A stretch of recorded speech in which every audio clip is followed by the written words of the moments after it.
ایک دن عتبہ کہنے لگا ابو جہل سے اور دیگر لوگوں سے کہ بڑی ہو گئی لڑائی، بڑی ہو گئی بحث، اس طرح کرتا ہوں میں جا کے نہ تو محمد ابن عبداللہ صلی اللہ، میں جا کے بات کرتا ہوں حضور سے۔ عتبہ آ گیا، کہنے لگا میں مذاکرات کرتا ہوں۔ صاحب نے کہا چل تو سیانا آدمی ہے، سمجھدار ہے، چلا جا۔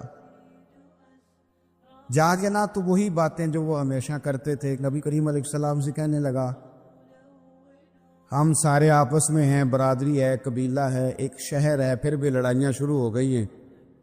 جو آپ کا کلمہ پڑھتے ہیں وہ الگ ہو گئے، جو ہمارے معاذ اللہ طریقے پہ ہیں وہ الگ ہیں، تو کوئی بات چیت نہ کر لیں بیٹھ کے۔ تو حضور نے فرمایا کرو نا۔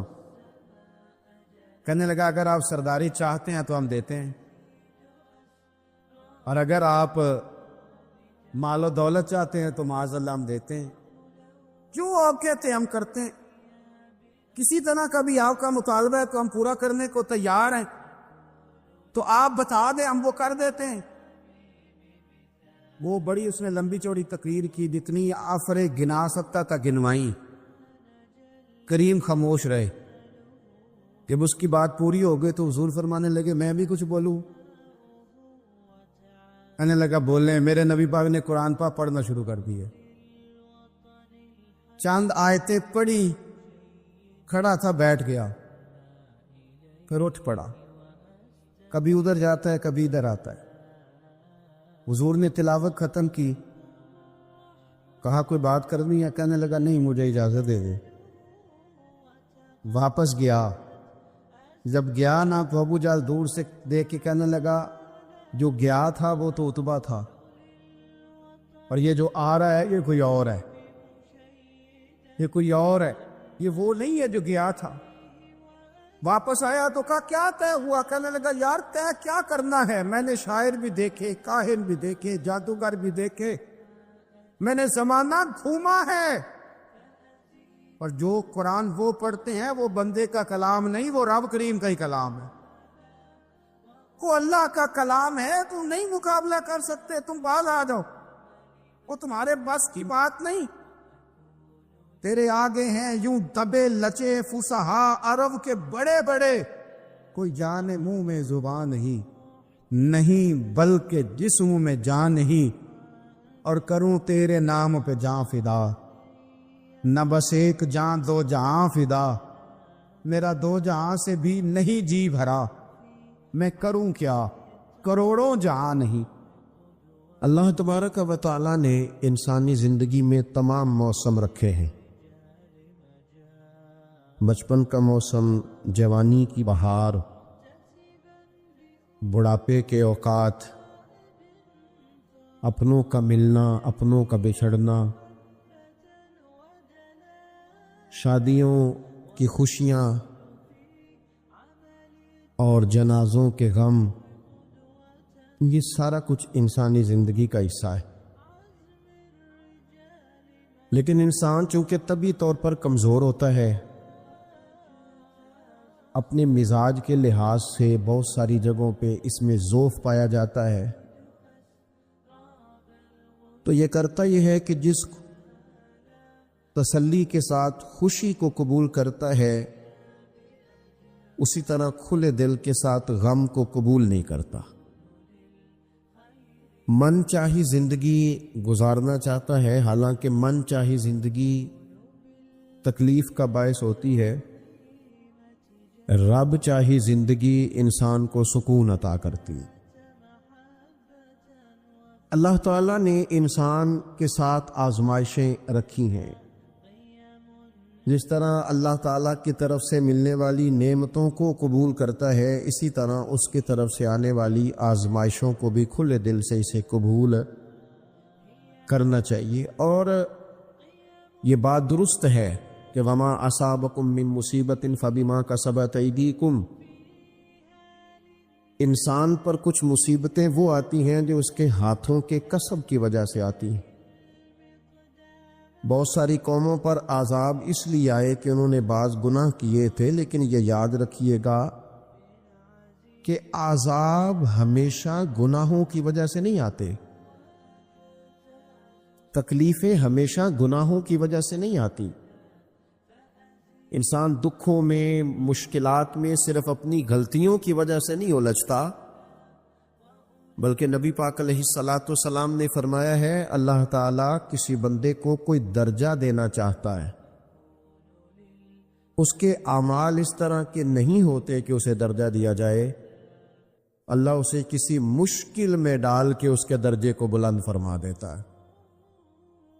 بلندی درجات کے لیے، قرب الہی کے لیے، اللہ تبارک و تعالیٰ کی بارگاہ کی معرفت کے لیے بھی مصائب آتے ہیں۔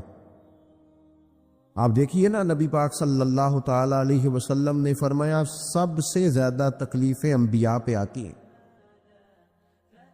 اور فرمایا میں اللہ کا محبوب ہوں، انبیاء کا سردار ہوں، میرے اوپر سب سے زیادہ تکلیفیں آئی ہیں، آزمائشیں آ جاتی ہیں، اور رب فرماتا ہے وَلَنَبْلُوَنَّكُمْ بِشَيْءٍ مِّنَ الْخَوْفِ وَالْجُوعِ، ہم ضرور تمہیں آزمائیں گے کچھ خوف کے ساتھ، کچھ بھوک کے ساتھ، وَنَقْصٍ مِّنَ الْأَمْوَالِ وَالْأَنفُسِ وَالثَّمَرَاتِ، ضرور تمہیں آزمائیں گے پھلوں کی اور جانوں کی کمی کے ساتھ۔ اگر تم اس میں ثابت قدم رہے، شکوے نہ کیے، اپنے رب کی رضا پہ تم راضی رہے، تو وبشر الصابرین، اے محبوب پھر جو میری رضا پہ صبر کریں انہیں میری جنت کی خوشخبری بھی عطا فرما دے۔ ہم تمہیں ضرور آزمائیں گے، خوف بھی، بھوک بھی، مالوں اور جانوں کی کمی بھی۔ مومن کی یہ شان ہوتی ہے کہ وہ کسی بھی موقع پر اپنے رب سے شکوہ نہیں کرتا، کسی بھی حال میں اپنے رب کی شکایت نہیں کرتا۔ نبی کریم علیہ الصلاۃ والسلام نے فرمایا اگر اللہ تعالیٰ کسی بندے کو بیمار کرے اور پھر اس بیماری پر وہ صبر کرے اور آنے والوں سے رب کا شکوہ نہ کرے، تو فرمایا اللہ تعالیٰ نے جو گوشت اسے دیا ہوتا ہے اس سے بہتر گوشت اللہ اسے عطا کر دیتا ہے۔ اگر اللہ تعالیٰ کی حکمت غالب ہو اور تقاضا اس بیماری میں اس بندے کے انتقال کے کر جانے کا ہو، تو فرمایا پھر اللہ تعالیٰ اسے شہادت کا درجہ عطا فرما دیتا۔ آزمائشیں آ جاتی ہیں، انسان پر مصائب آ جاتے ہیں، دکھ آ جاتے ہیں، تکلیفوں کا سامنا بندے کو کرنا پڑ جاتا ہے۔ اب یہ کہ اس میں اپنے دل کو، اپنی روح کو قرار دیا جائے، اپنے آپ کو اللہ کی رضا پہ کھڑا کیا جائے اور ان حوادث کا مقابلہ کیا جائے، ان چیزوں کو دیکھا جائے اور یہ غور کیا جائے کہ میرا رب اگر اسی بات میں راضی ہے تو یقیناً اس میں اللہ کی کوئی خاص حکمت ہوگی۔ قحط حضرت عمر کے زمانے میں بھی آ گیا تھا، بڑی مشکلات کا سامنا کرنا پڑا۔ تو ان مصائب میں انسان کو تھوڑا سا پہلے تو ہمت کرنی ہے، پھر اس میں کرنے کا جو کام ہے وہ یہ ہے کہ سب سے پہلا کام تو یہ ہے کہ اپنے رب کی بارگاہ میں کھل کے دعا مانگی جائے، اللہ تبارک و تعالیٰ کے حضور التجائیں کی جائیں، دعائیں کی جائیں، رب کریم کو منایا جائے۔ حضرت عمر فاروق رضی اللہ تعالیٰ عنہ کے زمانے میں جب قحط آیا تھا تو حضرت عمر نبی پاک علیہ السلام کے چچا کو حضرت عباس رضی اللہ تعالیٰ عنہ کو لے کے میدان میں نکلے تھے، اور کیا خوبصورت لفظ انہوں نے ترتیب دیے تھے، عرض کرتے تھے مالک پہلے ہم تیری بارگاہ میں محبوب پاک کو لے کے آیا کرتے تھے، آج محبوب نے ظاہری وصال کیا ہے تو تیرے محبوب کے چچا کو لے کے آئے ہیں، تو اے اللہ تو مہربانی فرما، اپنے محبوب کے چچا کا صدقہ ہمیں بارش عطا فرما۔ تو بس حضرت عمر نے وہ دعا مانگی، حضرت عباس کو وسیلہ بنایا تو اللہ نے بارش عطا فرما دی۔ اچھا، پھر یہ دونوں چیزیں ہمیں حدیث صحیح میں ملتی ہیں۔ ایک نوجوان نے، ایک شخص نے آ کے حضور کی بارگاہ میں عرض کی یا رسول اللہ بارش نہیں ہوتی، دعا کر دیں، تو نبی پاک نے ہاتھ اٹھائے دعا کے لیے، اتنے ہاتھ بلند کیے کہ بغلوں کی سفیدی نظر آنے لگی۔ وہ کہتے ابھی محبوب کے دستے مبارک پوری طرح چہرے پر پھرے نہیں تھے کہ اللہ نے بارش عطا کر دی۔ پھر پورا ہفتہ بارش ہوتی رہی تو لوگوں کو اب بارش کی کثرت کی وجہ سے بعض مسائل بننے لگے تو وہ پھر حاضر ہوئے. عرض کی یا رسول اللہ دعا فرما دیں، اب تو کچھ مشکلات بڑھنے لگی ہے. تو حضور نے پھر ہاتھ اٹھائے، کہے اللہ اپنا فضل نصیب فرما، مہربانی فرما. کبھی بارش کی ضرورت ہوتی ہے اور کبھی بارشوں کا کثرت سے ہونا وہ تکلیف کا باعث ہو جاتا ہے بعض جگہوں پر. تو کہتے پھر حضور نے دعا فرمائی، ابھی چہرے پہ ہاتھ نہیں پھیرے تھے کہ مدینہ منورہ میں بارش ختم ہو گئی. تو سب سے پہلا اور ضروری کام ہمارا آج مزاج بن گیا ہے کہ ہم تبصرے کرتے ہیں، سیاست کرتے ہیں، اس پر بیٹھ کر. اب ایک اور دور آ گیا ہے، ویڈیو بناتے ہیں، موبائل چلاتے ہیں، جو کہ بہت بڑا امتحان ہے ہمارے لیے کہ صرف 20 منٹ موبائل کو ہاتھ نہ لگائیں. بہت بڑا امتحان ہے. ہو سکتا ہے بہت سارے لوگ بڑی تکلیف میں آ جائیں کہ پورے 20 منٹ گزر گئے. اس پہ ویڈیو بنائیں گے، اس پہ کومنٹس کریں گے، اس پہ یہ کام ہم کرتے ہیں. حالانکہ اگر کوئی ایسی مشکل آ جائے تو شریعت نے ہمیں یہ سبق دیا کہ پہلے دعا، پہلے اللہ کی بارگاہ میں حاضری. اکبر الہ آبادی نے کہا تھا کہ مصیبت میں بھی اب یاد خدا ہم کو نہیں آتی. دعا منہ سے نہ نکلی، جیبوں سے عرضیاں ہی نکلی. ہم محکموں میں درخواستیں دیتے ہیں لیکن دعا کی طرف بڑھتے. بڑا خوبصورت کام ہے. سب سے پہلے تو یہ کریں کہ وہ جو ہمارے بھائی تکلیف میں ہیں، مجبوری میں ہیں، ان کے لیے اپنے رب کی بارگاہ میں عرض کریں کہ مالک، قدرتوں کا مالک تو تو ہے، ہر چیز تو تیرے دست کرم میں ہے، اور تو کریم اتنا ہے کہ بندوں پہ تو غضب نہیں زیادہ فرماتا، رحمت ہی زیادہ فرماتا ہے. اور تیری رحمت تیرے غضب پر غلبہ رکھتی ہے. اس لیے مالک تو کرم فرما. اور یہ جو لوگ ہیں تو انہیں اپنے فضل سے ہی آسانی عطا فرما تاکہ اس مشکل سے نکل آئیں. جن دنوں قحط آیا تھا نا مکہ مکرمہ مدینہ طیبہ میں حضرت عمر کے زمانے میں، تو حضرت عمر فاروق فرماتے میں نے بغیر گھی کے کبھی کھانا نہیں کھایا تھا، لیکن میں نے قسم اٹھا لی تھی کہ جب تک سب لوگوں کو راشن کھانا میسر نہیں آتا میں بھی گھی نہیں کھاؤں گا. یہ جو اضافی اخراجات ہیں، ایڈوانس گاڑیاں بک کرانا، نئے ماڈل کے موبائل خریدنا، یہ جو ہمارے صرف ناز نخرے ہیں، صرف ان کو تھوڑا سا کلوز کر لو. عجیب بات ہے نا، عجیب ظلم ہے نا.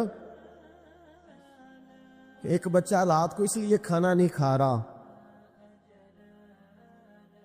کہ اس کی مرضی کا پکا ہوا نہیں، اور ایک طرف میرے ہی وطن میں اس ویڈیو نے بھی میری چیخیں نکلوا دی جس میں ایک بیٹی، اور اس کی عمر بھی بالکل اتنی ہے جتنی میری بیٹی کی عمر ہے، اس سے وہ صحافی پوچھتا ہے پاؤں اس کے ننگے ہیں اور پاؤں پہ کیڑے چڑھ رہے ہیں، تو اس سے پوچھتا ہے پتر کیا چاہیے؟ وہ کہتی ہے صرف روٹی کھانی ہے، کوئی مطالبہ نہیں، کوئی مطالبہ نہیں. روٹی دا دکھ نہ پوچھو، یہ روٹی بندہ کھا جا دیجئے، روٹی بندہ کھا جاتی. اللہ کریم نے فرمایا وَتَعَاوَنُوا عَلَى الْبِرِّ وَالتَّقْوَى. جب تقوی اور پرہیزگاری کا معاملہ ہو تو ایک دوسرے کے ساتھ تعاون کرو، ایک دوسرے کے ساتھ تعاون کرو، ایک دوسرے کا آگے بڑھ کے بازو تھامو، خیر کے کاموں میں ایک دوسرے کی مدد کرو، آگے نکلو. ہو جاتا ہے کبھی کبھی ایسا کہ ایک بھائی کے پاس بہت زیادہ مال ہوتا ہے، دوسرے کے پاس کم ہوتا ہے، اور نبی پاک صلی اللہ تعالی علیہ وسلم نے ارشاد فرمایا کہ یاد رکھنا اللہ تبارک و تعالی اتنی دیر تک تمہاری مدد کرتا ہے جب تک تم اپنے بھائی کی مدد کرتے رہتے ہو. اللہ تمہارا مددگار رہتا ہے. دیکھیے حضرت سیدنا آدم علی نبینا علیہ الصلاۃ والسلام سے ایک خطائے اجتہادی ہو گئی. اللہ تبارک و تعالی نے ایک درخت کے پاس جانے سے منع کیا تھا، لیکن مشیت ایزوی کے حضرت آدم وہاں چلے گئے۔ اور پھر جب انہیں محسوس ہوا نا کہ میرا رب ناراض ہو گیا ہے اور وہ زمین پہ تشریف لے آئے، تو 300 سال انہوں نے رو کے گزارے۔ یہاں تو خشک ہو گئی ہیں لوگوں کی آنکھیں۔ اب بھی لوگ ٹی وی کی خبروں پر زیادہ توجہ دیتے ہیں، لوگ ظاہری اسباب پر زیادہ نظر رکھتے ہیں۔ 300 سال جناب آدم علیہ السلام نے رو کے گزار دیے، 300 سال۔ اور پھر دونوں نے، قرآن مجید فرماتا ہے کہ دونوں نے، جناب آدم نے، حضرت حوا نے کہا، وقالا، دونوں نے کہا، ربنا ظلمنا انفسنا، اے اللہ ہم نے خود ہی اپنا برا کیا، وَإِن لَّمْ تَغْفِرْ لَنَا، اگر تو نے ہمیں معاف نہ کیا، لَنَكُونَنَّ مِنَ الْخَاسِرِينَ، تو اللہ ہم نقصان اٹھانے والوں میں سے ہو جائیں گے۔ اللہ کو منایا، اس کی بارگاہ میں آہوزاری کی، گڑ گڑائے، عرض گزار ہوئے، ربنا ظلمنا انفسنا، اے اللہ ہم نے خود ہی اپنا برا کیا ہے، وَإِن لَّمْ تَغْفِرْ لَنَا، اگر تو نے ہماری بخشش نہ کی، وَتَرْحَمْنَا، اور تو نے ہمارے اوپر رحم نہ کیا، لَنَكُونَنَّ مِنَ الْخَاسِرِينَ، تو ہم نقصان اٹھانے والوں میں سے ہو جائیں۔ اللہ تو ہمارے اوپر رحم فرما، ہم پر فضل فرما، ہمارے لیے آسانی فرما۔ تو جب یہ جملے آپ نے ادا کیے تو پھر اللہ تبارک و تعالی نے ان پر اتنا فضل فرمایا کہ مالک کریم نے اپنی ساری رحمتوں، برکتوں، نوازشوں سے انہیں مالا مال فرما دی۔ تو پہلے تو بات یہ ہے کہ احساس ندامت ہو، پھر اس کے بعد رب کریم کو منانے کی خواہش ہو، بے رخی کا مظاہرہ، اور اسی طرح کھیلتے رہنا اور اسی طرح روٹین کے کاموں میں لگے رہنا، بلکہ پہلے سے زیادہ ان چیزوں پہ توجہ کرنا جن پر پہلے کام کی جاتی، فضولیات کو اپنے معاملات کا حصہ بنا لینا، لوڈو پہلے سے زیادہ کھیلی جانا، شطرنج کی بازیاں لگنا، اور فلموں اور ڈراموں پر توجہ بڑھا لینا، گیمیں کھیلنے لگنا، بجائے اس کے کہ اللہ نے اوقات دیے ہیں تو اس میں رب کو منایا جائے اس کی بارگاہ میں۔ لیکن وہ اس طرح جیسے شکاوت بڑھتی ہے، جیسے ہمیں احساس ختم ہو گیا، جیسے ہماری طبیعت کے اندر اب وہ والی بات نہیں رہی جو کہ ہونا چاہیے تھی۔ تو اللہ کریم کی بارگاہ میں عرض کیا جائے، رب کریم کے حضور ناز یہ گزارش کی جائے اور اسے منایا جائے۔ سورۃ المومنون کو دیکھیے تو اللہ تبارک و تعالیٰ نے ارشاد فرمایا، دیکھیے ذرا قرآن مجید کا انداز، فرمایا وَقُلْ رَبِّ اغْفِرْ وَارْحَمْ، کہا اے محبوب آپ فرمائیے، آپ مجھ سے کہیے، رب اغفر، یا اللہ تو معاف فرما دے، یا اللہ تو اپنے بندوں کو معاف فرما دے، ورحم، اور اللہ تو رحم فرما۔ اور محبوب آپ یہ کہیے کہ وانت خیر الراحمین، اے اللہ تو سب سے بڑھ کر رحم فرمانے والا۔ اے محبوب آپ یہ کہیے، یہ دیکھیے انداز، اللہ تو نے معاف کرنا ہے تو کر دے، فرمایا نہیں میرے حبیب پہلے کہیں گے، حضور فرمائیں گے، میں اپنے محبوب کی زبان اطہر سے اس بات کو سننا محبوب رکھتا ہوں۔ میرے محبوب کریم علیہ السلام فرمائیں گے وَقُلْ رَبِّ اغْفِرْ وَارْحَمْ وَأَنْتَ خَيْرُ الرَّاحِمِينَ، اے محبوب آپ مجھے کہیے کہ اللہ تو بخش دے، رحم فرما، اور تو سب سے بڑھ کر رحم کرنے والا ہے، کوئی آنکھو شاید من جاوے تے میرا کام تتڑی دا بن جاوے۔ اے محبوب آپ کہیے کہ اے اللہ تو رحم فرما، تو کرم فرما، اور تو سب سے بڑھ کر رحم کرنے والا۔ نبی پاک صلی اللہ علیہ وسلم نے نا ہماری توجہ دلائی، حضور صلی اللہ علیہ وسلم نے فرمایا بے توجہی کے ساتھ ادھر ادھر خیالات کر کے رب سے نہ مانگا کرو، تردد کے ساتھ، بے یقینی کے ساتھ نہ مانگا کرو، بلکہ رسول کریم صلی اللہ علیہ وسلم نے فرمایا، یہ حدیث پاک مسلم شریف میں موجود ہے، حضور فرمانے لگے جب رب سے مانگو نا تو اصرار کر کے مانگو، جب رب سے مانگو تو اصرار کر کے، بچہ ناز دکھا رہا ہے اصرار کر رہا، اللہ سے مانگو تو اصرار کر کے مانگو، اور فرمایا رغبت کے ساتھ مانگو۔ کیا خوبصورت لفظ ہے حدیث کے، حضور فرمانے لگے اصرار کر کے مانگو، رغبت کر کے مانگو، رب کے لیے کوئی چیز دینا مشکل تو نہیں ہے نا، اس کے لیے کوئی مشکل ہے تمہیں عطا کرنا؟ تو رغبت کر کے اللہ سے سوال کرو، اسے مناؤ۔ اور خود نبی پاک صلی اللہ علیہ وسلم کا حال یہ تھا، حضرت عائشہ صدیقہ رضی اللہ تعالیٰ عنہ فرمانے لگی کہ نبی پاک دعا رسول اللہ صلی اللہ علیہ وسلم، یہ لفظ ہیں حضرت عائشہ کے، اللہ اکبر، ذرا ان میں ڈوب کر دیکھیے گا، ذرا ان لفظوں میں کھو کر دیکھیے گا ام المومنین کیا فرماتی ہیں۔ حضرت عائشہ صدیقہ فرماتی ہیں، یہ بھی مسلم میں موجود ہے، کہتی ہیں دعا رسول اللہ، کہتے ہیں نبی پاک نے دعا مانگی، حضور نے دعا مانگی۔ سبحان اللہ، کیا لفظ ہیں، کیا وجد آفرین جملے، کہتے ہیں دعا رسول اللہ، نبی پاک نے دعا مانگی، ثم دعا، دعا مانگ کر حضور پھر دعا مانگنے لگے۔ حضور نے دعا مانگی اور دعا مانگ کر حضور پھر دعا مانگنے لگے، اور ثم دعا رسول اللہ، تیسری دفعہ فرماتی ہیں، کہتی ہیں حضور نے دعا مانگی اور دعا مانگ کر پھر دعا مانگنے لگے، یعنی حضور نے دعا مانگی اور پھر دعا مانگی اور دعا ختم ہو گئی تو تیسری دفعہ پھر دعا مانگی، یعنی حضور نے مانگا۔ کیا کہا حضرت نے، فرمانے لگے مانگیں گے مانگے جائیں گے، منہ مانگی پائیں گے، سرکار میں نہ لا ہے نہ حاجت اگر کی ہے، مانگیں گے مانگے جائیں گے، منہ مانگی پائیں گے۔ حضور نے دعا مانگی اور دعا مانگ کر پھر دعا مانگی اور دعا مانگ کر پھر دعا مانگی۔ تو نبی پاک صلی اللہ علیہ وسلم کا تو اللہ سے مانگنے کا، اس کو منانے کا یہ طریقہ، حضرت عبداللہ ابن عمر فرمانے لگے، یہ لفظ ابو داؤد شریف میں موجود ہے، ذرا ان کا بھی ذائقہ محسوس کیجئے گا۔